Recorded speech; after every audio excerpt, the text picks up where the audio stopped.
Time Seniors is brought to you by Home Helpers of the Lowcountry, providing safe and independent in-home care. And filmed on location at Riverside at Belfair. More than a retirement community, it's a lifestyle. Welcome to Primetime Seniors, living for today, making choices for tomorrow. I'm Debbie Court. We're coming to you from Riverside at Belfair here in Bluffton with our panel of experts. This is Laura Williams, the Executive Director here at Riverside at Belfair and Belfair Gardens.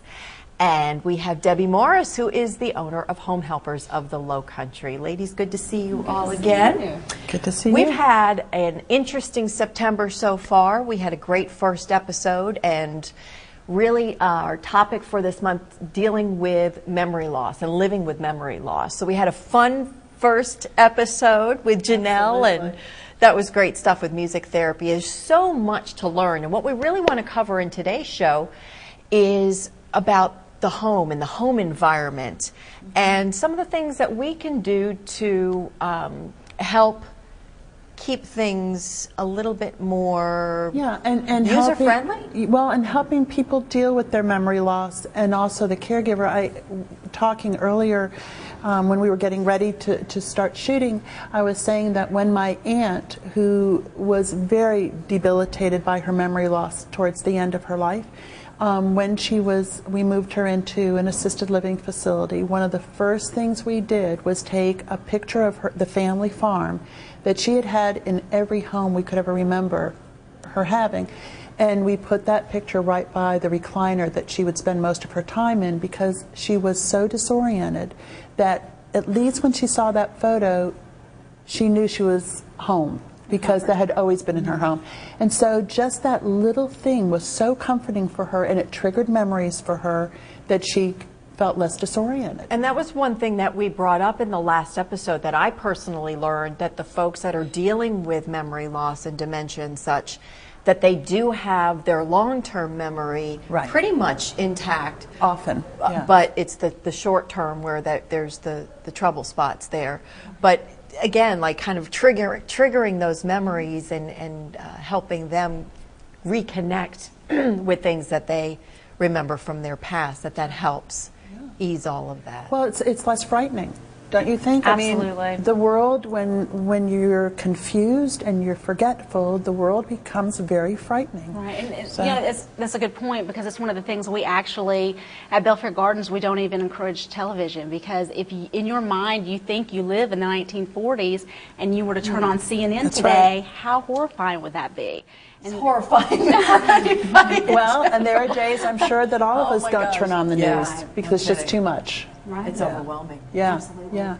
But there are lots of tips and ideas you can use to create a safer and a more manageable home environment for your loved one who is suffering from memory loss. And you said safety is key. Again, we talk a lot before the camera starts rolling, so it was interesting. These guys are so great. There's a plethora of information. So Deb was saying, it's about safety. Absolutely. That's right. And you cannot enjoy a quality of life if you're living in fear or confusion.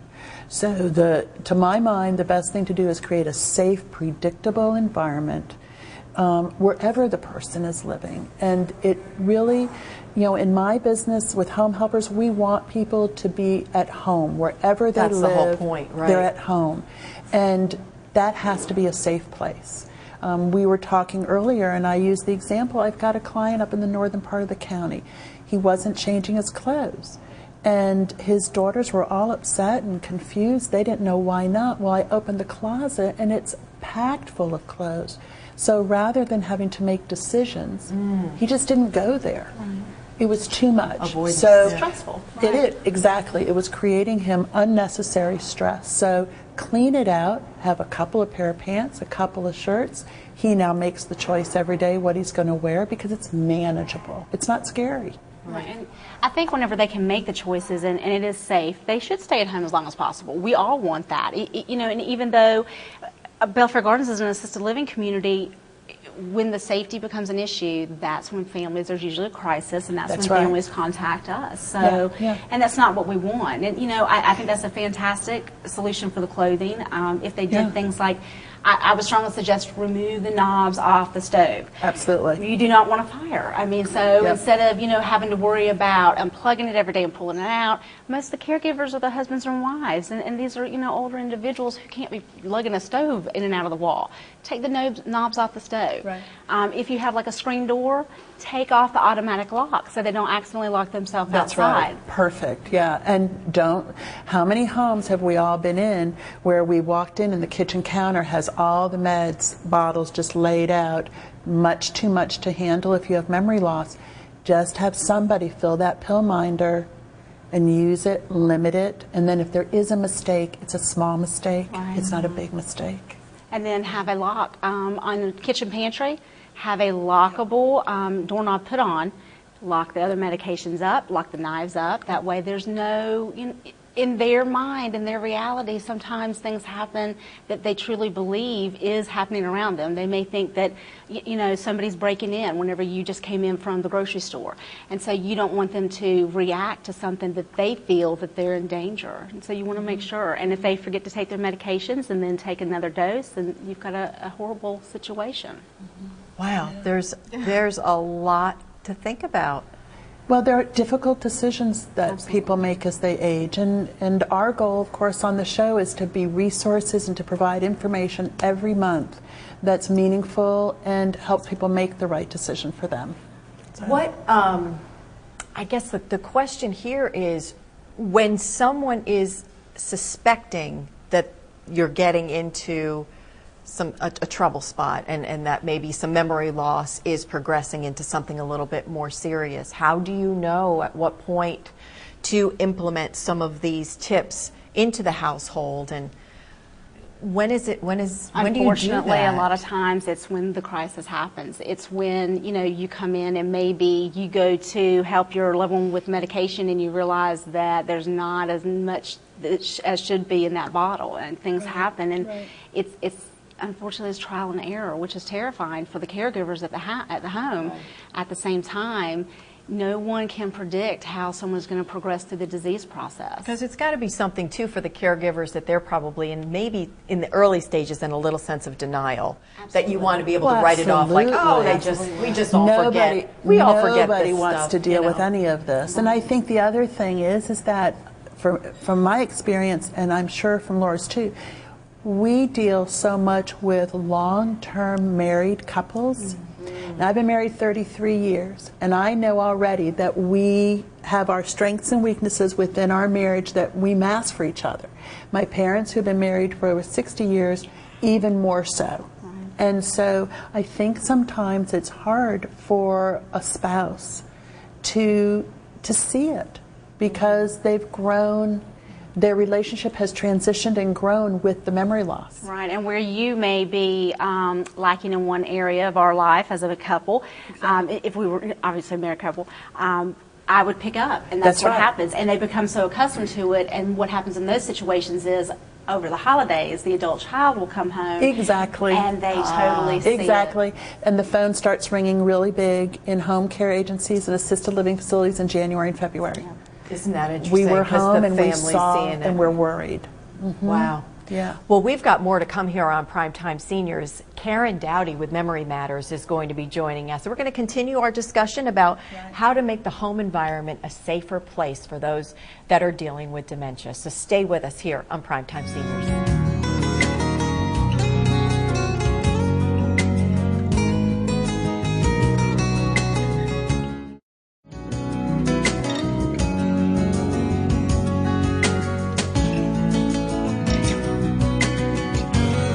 Welcome back to Primetime Seniors. Karen Dowdy joins us now. She is with Memory Matters, located on Hilton Head. And it is great to have you here. Thank you so much. I'm glad to be here. I've been sitting around listening to your show for about the last 45 minutes. I'm very impressed. Well, thank you so much. I'm very impressed. I'm a new fan. Well, you've all been on the show before. We had Edwina on a couple months ago, and I think you were on originally sometime last year. One of the very first One of the shows. first ones. Yeah. And that was when I learned, and I think you might have said it too, memory loss is not where you place the keys, but When you forget what they're used for. Yeah, it's not losing your keys, it's not knowing what the keys are for. That's where it becomes That's like a serious. big Yeah, that would red be a little flag. serious Yeah. when you say, Laura. You guys do so much good work over there. Thank at you Memory so Matters, much. We're though. so proud. With your facility there, you have folks in that come in for the day, right? Right. Programs we have a there. respite day program 5 days a week, which is dementia specific. Support for the caregivers, lending library. So we're very proud. I refer everyone to Memory Matters, and most importantly, caregivers, because the level of caregiver support is phenomenal. And you don't have to have someone in the day program to take advantage of the support if you are a caregiver. And sometimes, for example, we just referred a family to you, and I don't think that the caregiving spouse is ready for the loved one to go into the day program. But I truly believe it's probably in her best interest to be at the day program. And the way he'll come to that is through the support of the support group. And hopefully he'll then realize it's okay to not be everything and to not have all the answers. It's a lot to learn. It is a lot to learn. I often wonder what I would do if my spouse or someone I loved was diagnosed with dementia, to watch someone literally lose their mind, lose their memory. How would I handle it? Would I still want to engage in a conversation with them, to expect an answer that was lucid? And meaningful to you. And meaningful, because they desperately want that. I remember as a kid, my grandfather had, I'm guessing at this point it was dementia, but I remember being afraid of him because you never was knew. Unpredictable. Right. But And unpredictable behavior. I just remember fear with my grandfather. And not that I think he was just, you just didn't know emotionally where nobody he was understood going, that, and and it we're was so blessed confusing. to have places like yours, Laura, and assisted living here, because even when my grandparents needed to have more, there really wasn't home health care to speak of. They went to an independent living facility that really didn't offer what they needed, or skilled nursing, and there was nothing in between, and nothing dementia specific. No, and I think that that whole generation was where the fear of nursing homes came from. You are so right. Because it was such an extreme change from their regular routine life into a skilled nursing home, which was trying to care for all sorts of ailments and diseases. In the mix. Yeah. And I know my grandmother, she was only 60 years old when she developed diabetes. And how well is diabetes handled now? She died in a nursing home after 8 months. I think a lot of it too is the fear of the unknown. You know, 20, 30 years ago, we did not have the research that we do today. No, that's right. It's interesting you said that about your granddad, because my grandparents actually ended up on my mom's side getting divorced because my grandmother she just started doing really odd things, and it was very challenging, you know, behavior-wise and that. And my grandfather did the best he could do, and then he just couldn't do it anymore. And they were labeled crazy. Absolutely. Like, oh, it's your hormones. They still say this. My heart hurts. It makes your heart hurt because you think that, geez, if those folks had the situation now and had the care available to them back then, that when the resources that we have now. Well, you know, like, the thing too, though, is know? people are living so much longer. Right. Even 20 to 30 years ago, we weren't faced with people developing, especially as, like you were saying early, we weren't that aware of so much dementia because people weren't living that long. And age is the #1 factor. Yeah. Not the only. Yeah. But the number well, one. isn't it interesting? I mean, I used to think 70 was very old. Me too. There are two things that are happening. I'm approaching that age soon. Rapidly. Too rapidly some days. But also, I don't think of 70 as old anymore. I am so thrilled that I have parents in their 80s, and I hope to have them any number of more years. Me too. You We know? had a lady last week who celebrated her 103rd birthday here at Riverside. Are you kidding? Is she healthy? She is healthy. She walks. She's totally ambulatory. She's totally independent. She is fabulous. Yeah. And it's just amazing. And I'm like 103. Yeah, we have more Rock and more on, sister. clients. Yeah, really, I was going to say, I don't think so, but hey, No, but we different have folks. more and more clients in their 90s still Yeah. at home. That's and still managing so great. with a little bit of support, a little bit of help.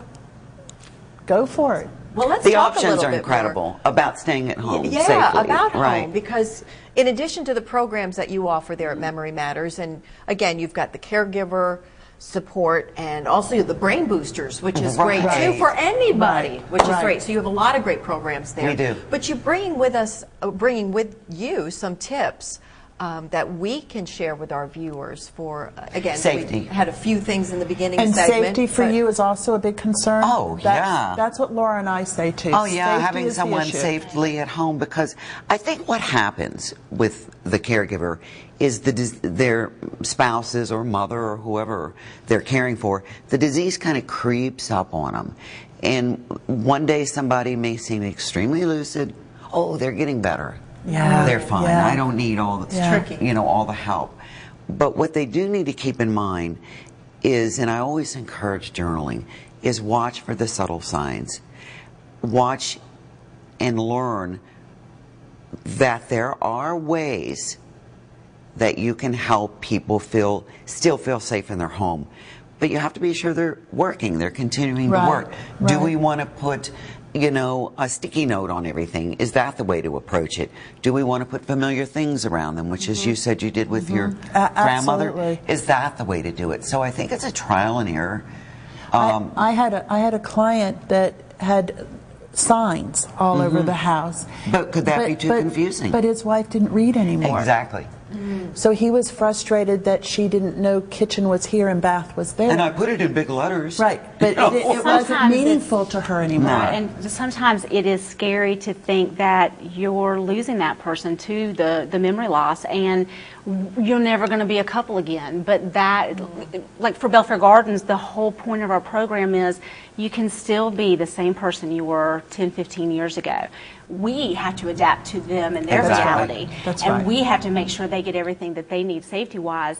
But you can still be the husband and the And wife. I think, And you Laura, should it's, be. Absolutely. it's all about education. Absolutely. It is all about education. When someone brought a book to our library not long ago, it was Alzheimer's for Dummies. Alzheimer's for Dummies. I was so offended by the name of that book. I was totally offended. But it is one book that I recommend. I cannot recall the author. More and more to my caregivers who are new to it, their loved one is newly diagnosed, because it has some great basic information about how to keep one safe at home. And I loved what you said about the stove. Yeah. Just safety, safety, safety. This would be a great job for someone, and you do it. The You do safety it assessment? just to do that. Well, I was safety just going to assessment, ask to go in and because do it. We because do it it's an every time. individualized situation that some things could be helpful, like the sticky notes, but it might Right. be confusing to others. Like you said, you offer the We safety do it. assessments. Well, we do a home assessment for everyone, because sometimes the only things that are needed are a little bit of technology. It doesn't have to be anything great. But for folks that are at that point where safety is a key issue, And it always is, isn't it? that is the deciding factor right there. People will often nutrition. say, "Yeah, how do I know when it's time to make a move?" You just hit it. It's safety and nutrition. If you have concerns about their hydration and their nutrition, And med management. yeah, then it's time to look at a different arrangement for living, either in the home or in an apartment where there are congregate meals, because we all eat more socially, and you're always, when you walk into this facility at Riverside Belfair, there's always water, there's everything out there to encourage that all the time. I was so pleased when I took the tour a moment ago that one of my past participants looks fabulous. He was healthy, he was smiling, he was truly engaged in the exercise. then It his wasn't needs just are a being half met. effort, it was a big effort, but it was led by someone who knew what they were doing. Yeah. But yeah, I mean, a big part of what I do is to help the caregiver get through these various roadblocks, if you will. And Deb and I refer back to each other a lot, but it's, would you talk to this person about they need someone in the home, they need to come to daycare, they need a pendant for safety. Right. All the resources here are just incredible. It is incredible. And we are going to continue our discussion with Dr. Joe Haven and really focus again on the caregivers, because that can be such a stressful situation. And their wellness and their well-being is paramount to the whole situation. Karen, thank you so much for joining us. Thank you for having Matters is just a wonderful, wonderful resource for your here. accolades. I really appreciate it. We'll be right back here on Primetime Seniors.